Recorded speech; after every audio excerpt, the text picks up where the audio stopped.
বিসমিল্লাহির রহমানির রহিম। যারা আমার সঙ্গে আছেন সবাইকে আসসালামু আলাইকুম।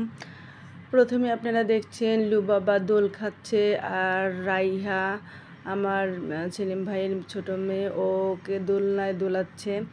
তো এটা দেখে তো আমার মেয়েদের অবস্থা খারাপ, তাদেরও এখন দোল খেতে ইচ্ছা করছে এই ভিডিও দেখে। তো এই ভিডিওটা করে পাঠিয়েছে রিদিকা, আমার সেলিম ভাইয়ের বড় মেয়ে। আর আমি যখন বাড়ি যেতে পারি না, খুব মন যেতে চায় বাড়িতে, তখন আমি ওকে বলি আমাকে একটু ভিডিও করে পাঠা। তো আমি যা যা বলি ও সেটাই করে, যেভাবে ভিডিও করতে বলি ওভাবেই করে পাঠায়।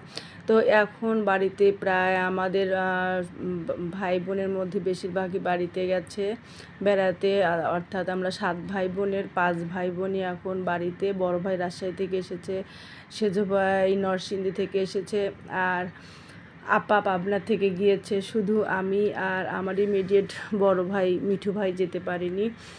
তো আর বাদ বাকি সবাই এখন বাড়িতে খুবই মজা করছে।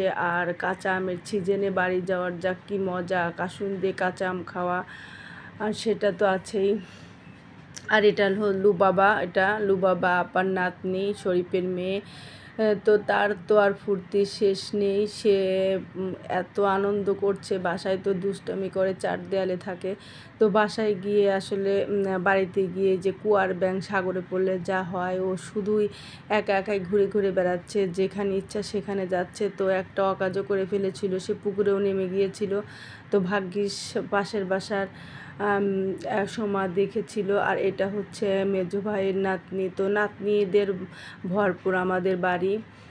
তো যা হোক, খুবই আনন্দ, ছোটদের আনন্দটাই অবশ্য বেশি। তো এখানে রাইহার 2 সঙ্গী হয়ে গেছে, আর এদের দেখে শুনে রাখছে আমার ভাস্তি রাইহা, যে কোথায় যায় না যায়, কারণ খেলতে খেলতে আবার পুকুরের দিকে নেমে গেলে ভয়ঙ্কর ব্যাপার।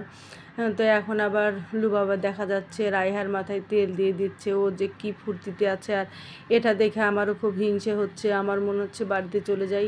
তো লুবাবা আবার লজ্জা পাচ্ছে, তাই মুখটা আবার একটু ঢেকে রেখেছে। তো আমার এখন বাড়ি যাওয়ার খুবই ইচ্ছে হচ্ছে। আর আসলে আমি তো আর লুবাবার মতো ছোটো না, ইচ্ছে হলেই তার ইচ্ছে পূরণ করা সম্ভব না। তা আপা একটা বিশেষ কারণে অবশ্যই গিয়েছে বাড়িতে, সেটা হলো আমাদের বাবার বাড়িতে আমরা যে 2 বোন প্লট পেয়েছি, তো সেখানে আপার প্লটে আপা ঘর বানাচ্ছে। তো গত সোমবার ও উদ্বোধন করেছে এবং অলরেডি কাজ শুরু করে দিয়েছে।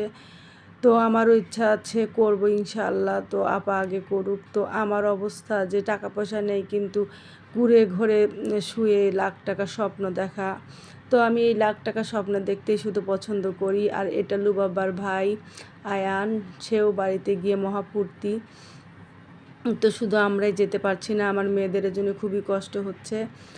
যা হোক, এই যে এখানে কিন্তু গাছ কাটাকাটি শুরু হচ্ছে, কারণ গাছগুলো পড়েছে রাস্তার উপরে। কারণ আমাদের 6 বিঘার বাড়িতে 2টা প্লটের মাঝ দিয়ে 7 ফিট বরাবর রাস্তা আছে। তো রাস্তার উপর নারকেল গাছ পড়েছিল, সেজন্য ওটা কাটা হচ্ছে। আর আপার জায়গার ঠিক অপোজিটেই কিন্তু আমার জায়গা, যেটার উপরে কাঠ রাখা হয়েছে, দেখাবো। তো এই যে আপাটার ফাউন্ডেশন হচ্ছে, আর এই যে ডান সাইডের জায়গাটা পুরো আমার, এই যে কাঠ লাগানো পুরো জায়গাটাই আমার। তো এখানে আমি করবো ইনশাল্লাহ। এই যে লুবাবা অলরেডি আমার মেজো ভাইয়ের বাড়ি থেকে ঘুরে আসলো। তো সবাই ভালো থাকবেন, আল্লাহ হাফেজ।